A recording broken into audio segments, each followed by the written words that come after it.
On this week's Your Memories, My Stories, we are going back almost 10 years and, in a sense, towards a leap into the unknown. It was the 18th of April 2008. In retrospect, a huge day in Indian cricket. As it turned out, a huge day in world cricket because it was the start of the IPL. And to be honest, we didn't know what we were getting into. We knew what T20 was. India had won the World T20. There was enormous interest in it. Other countries, though, had started their leagues much earlier. England in 2003, South Africa almost immediately afterwards, Australia and New Zealand in 2005-06. We'd seen India play in South Africa in 2006, and I remember writing that I have seen the future of the game here today in Johannesburg. But the IPL intercity, you didn't quite know what to expect. But that is where Lalit Modi pulled off a master stroke. He called all the big stars for the launch.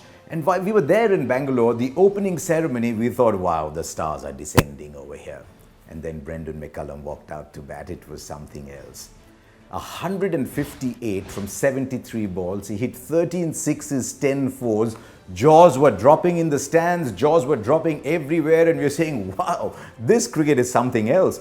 And just to give you an idea of how far ahead of his time Brendon McCullum was, in that first game between KKR and RCB, not a single other player who scored a significant number of runs had a strike rate greater than 100. McCullum, 200 plus.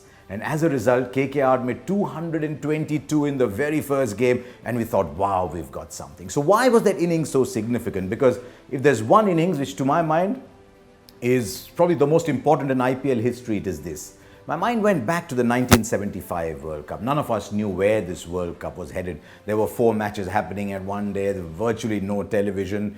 But by the time we got to the final, Clive Lloyd played one of the great innings, 185 balls, and we knew that this World Cup was here to stay. The IPL needed something like that to tell people who are watching, look, this is something different, this is here to stay. And that is why I still believe of all the magnificent batting that we've seen in the IPL over its 9 editions, no innings was more important than Brendon McCullum's 158 from 73 balls.